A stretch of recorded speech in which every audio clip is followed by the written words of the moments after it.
আমি full ready, আমরা যাচ্ছি বানফে। এই বানফের ট্রিপটা কিন্তু আমার কাছে বেবি মনে ছিল। ফাইনালি আমরা ফ্লাইটে উঠছি।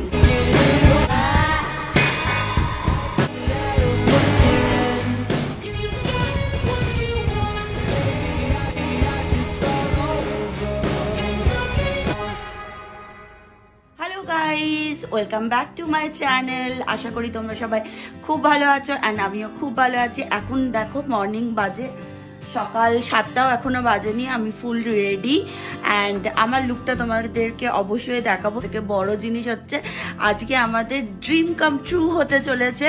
আমাদের উইশ লিস্ট থেকে একটা ডেস্টিনেশন কমপ্লিট হবে, তার জন্য আমরা ভীষণ হ্যাপি। তো আমরা কোথায় যাচ্ছি? আমরা যাচ্ছি বানফে। তো আমাদের ফ্লাইট আছে 9টার সময়। তো আমরা এক্ষুনি বেরোবো, আমাদের পুরো ট্রলি কমপ্লিট, আমরা নিচে যাব। তো চলো তুমি ট্রলি নিচে নামাও, আমি নিচে নামছি। এই বানফের ট্রিপটা কিন্তু আমার কাছে বেবি মনে ছিল। আমার তখন 5 মান্থ প্রেগনেন্সি চলছিল। ফার্স্ট ট্রাইমিস্টারে একটু কষ্ট হলেও সেকেন্ড ট্রাইমিস্টারটা আমার খুব ভালো করে কাটছিল। এবং ডক্টর এবং তোমার শরীর যদি পারমিট দেয়, প্রেগনেন্সি কোনো অসুস্থতা নয়, তোমার যা করতে ইচ্ছা করে তুমি তাই করতে পারো। এখন আমরা কারেতে আছি এবং আমরা এয়ারপোর্ট যাচ্ছি আমাদের নিজেদের কারে করে। আমরা উবের করিনি। এখানে একটা অপশন আছে পার্ক অ্যান্ড ফ্লাই, যেটা এয়ারপোর্টের পাশেই একটা পার্কিং লট আছে, যেখানে আমরা পার্কিং করে যেতে পারি এবং ফিরে আসার সময় আমরা নিজেদের কারে করেই বাড়ি ফিরতে পারি, তাই না? এটা একটা ভালো কমফোর্টেবল যে নিজেদের গাড়ি করেই যাচ্ছি। তো আমরা যাচ্ছি ওয়েস্ট জেট এয়ারলাইন্সে। তো তাড়াতাড়ি পৌঁছাতে হবে আমাদের। বাড়ি থেকে এয়ারপোর্টের দূরত্ব হচ্ছে 23 মিনিট। তো চলো এয়ারপোর্টে যাই, আবার দেখা হবে।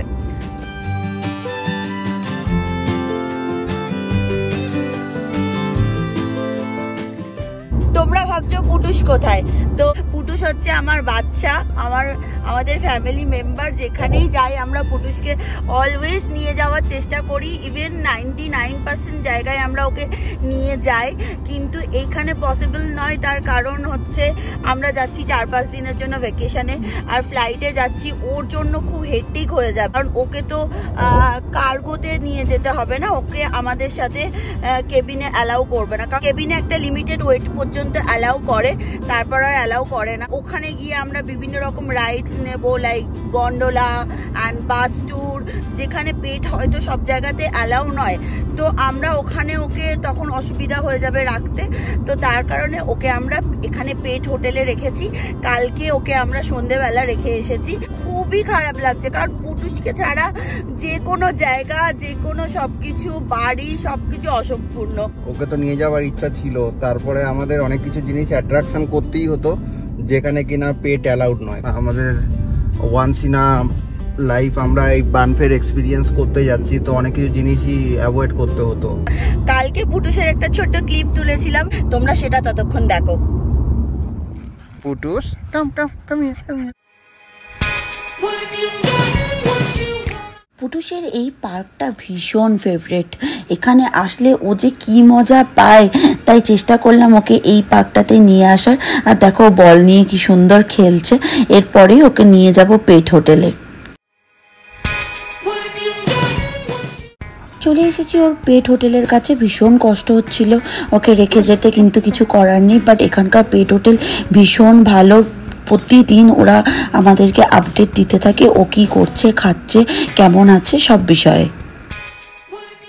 চলে এসেছি আমরা এয়ারপোর্টের কাছে পার্কিং লটে। পার্কিং লটটা ভীষণ বড় ছিল। এখান থেকে আমরা একটা টিকিট নিয়ে নেব এবং পার্কিং লটে তাড়াতাড়ি গাড়িটা রেখে এখান থেকে আমরা আবার একটা শাটল নিয়ে যাব এয়ারপোর্টে।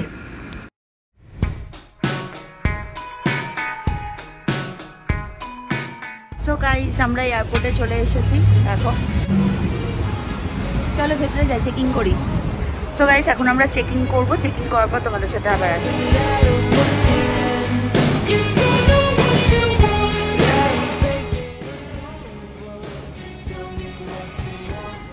22.5 ঠিকই তো আছে। 23 কেজি লিমিট। ইয়েস, এটা আমাদের flight.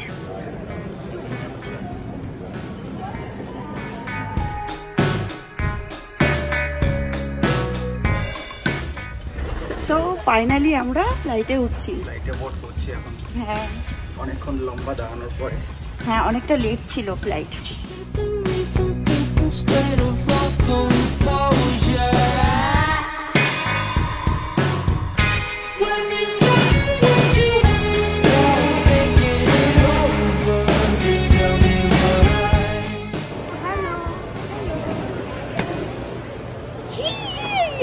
Halifax to Calgary distance ছিল বাই এয়ার 5 আওয়ার। আমরা ফাইনালি ক্যালগেরি ইন্টারন্যাশনাল এয়ারপোর্টে চলে এসেছি এবং ব্যাগেজ কাউন্টার থেকে ব্যাগ কালেক্ট করবো এবার। তো গাইস আমরা গাড়ি পেয়ে গেছি, এয়ারপোর্ট থেকে আমরা গাড়ি তুলে নিয়েছি। আমাদের গাড়িটা হচ্ছে এই গাড়িটা, মালিবু। আর এখানে দেখো অনেক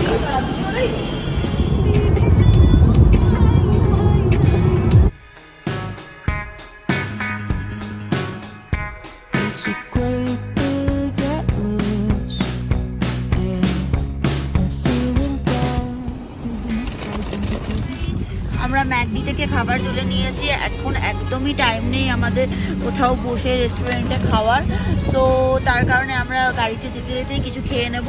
ম্যাকডি থেকে বার্গার নেওয়া হয়েছে, একটু জুস নেওয়া হয়েছে। তো চলো ওখানে যাই। ফার্স্ট টাইম খুবই ভালো লাগছে, ওয়েদারটা খুব ভালো। ক্যালগেরি তো খুব সুন্দর, সবার কাছে একটা ড্রিম ডেস্টিনেশন, আমাদের কাছেও তাই।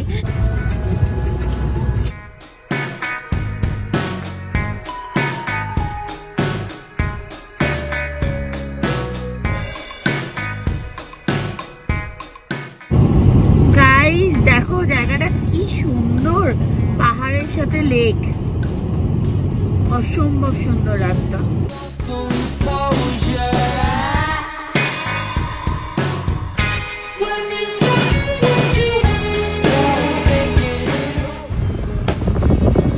সো গাইস আমরা বার্নস ন্যাশনাল পার্কের ভেতরে ঢুকছি। এটা হচ্ছে এন্ট্রি পয়েন্ট।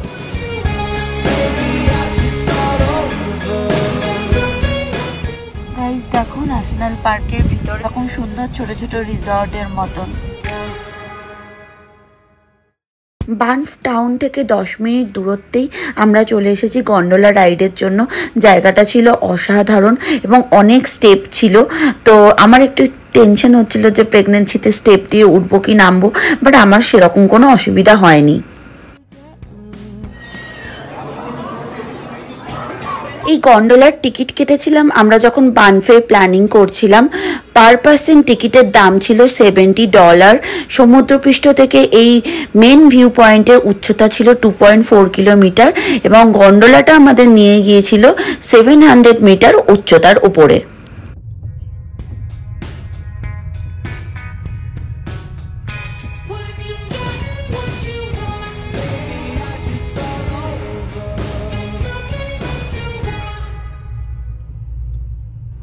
সো গাইস এখন আমরা গন্ডোলাতে উঠে অনেক উপরে এলাম, একটু তো ভয় লাগছিল আমার সিরিয়াসলি। এবার আমরা নিচেও নামবো এবং চলো তোমাদের এক্সপিরিয়েন্সটা দেখাবো।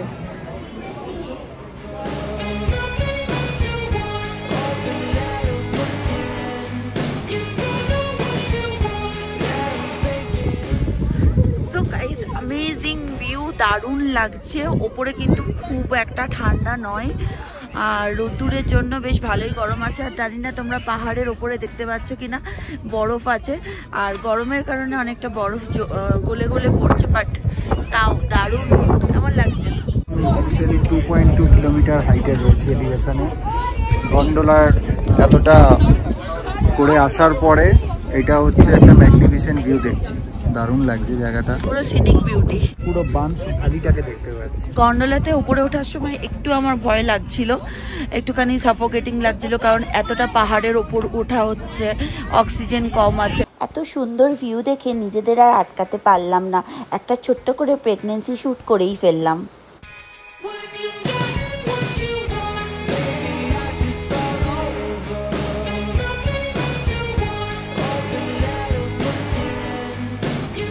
এখানে দেখো সব ম্যাপ দেয়া আছে, কোনটা কোন পাহাড়, কোনটা কোন লেক। দেখতে পাচ্ছ ওখানে ব্লু কালারের একটা ওয়াটার বডি দেখা যাচ্ছে, ওটা হচ্ছে লেক মিনেওয়াঙ্কা।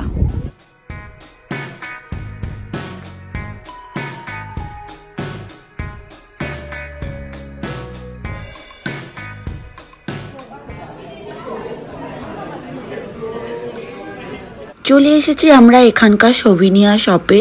আর এখানে জিনিসগুলো খুব সুন্দর এবং খুব কস্টলি ছিল, কিন্তু এখান থেকে ফ্রিজ ম্যাগনেট কিনবো না তা কখনো হয়, কারণ এটাই আমাদের একটা মেমোরি, যেটা দেখে আমাদের বারবার মনে পড়বে যে আমরা এখানে গিয়েছিলাম। এখন গন্ডোলাতে আছি এবং আমরা নিচে নামছি। নিচে নামার ভিউটা অসাধারণ, চলো দেখাও।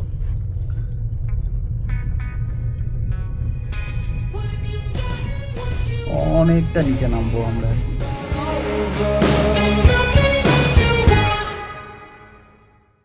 গন্ডোলা রাইড কমপ্লিট করার পর এবার যাব আমরা পেটো লেকে, এবং সানসেট হওয়ার টাইম হয়ে গিয়েছিল। দেখো পাহাড়ের ওপর এই সানসেটে সূর্যের আলোটা পড়ে কি অসাধারণটাই না লাগছিল।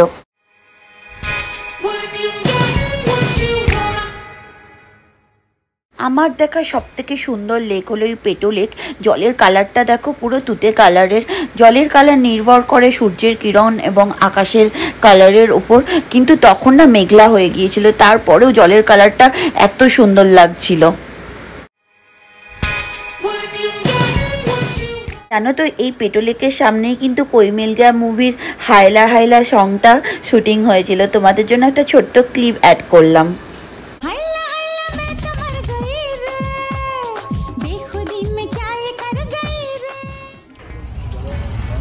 সো গাইস, আজ হলো নেক্সট ডে মর্নিং। আমি এই ভিডিওটা কালকে থেকে স্টার্ট করেছিলাম, তোমাদেরকে শেয়ার করলাম কালকে আমরা কোথায় কোথায় ঘুরেছি। আজকেও আমরা বেরিয়ে পড়েছি, এখন এসেছি ওয়ালমার্টে কিছু একটা খাবো। আমি আমার এই ভিডিওটা এখানেই এন্ড করছি। আশা করছি কালকের দিনটা খুব ভালো লেগেছে, আর যদি ভালো লেগে থাকে অবশ্যই করে ডু লাইক শেয়ার সাবস্ক্রাইব। আর আজকে আরও এক্সাইটিং জিনিস করতে চলেছি, অন্য অন্য জায়গায় যাব, দারুণ ডেস্টিনেশনে যাব, দারুণ জায়গা ঘুরবো। অবশ্যই তোমরা আমার নেক্সট ভিডিওটা দেখো আর পাশে থেকো। চলো টাটা।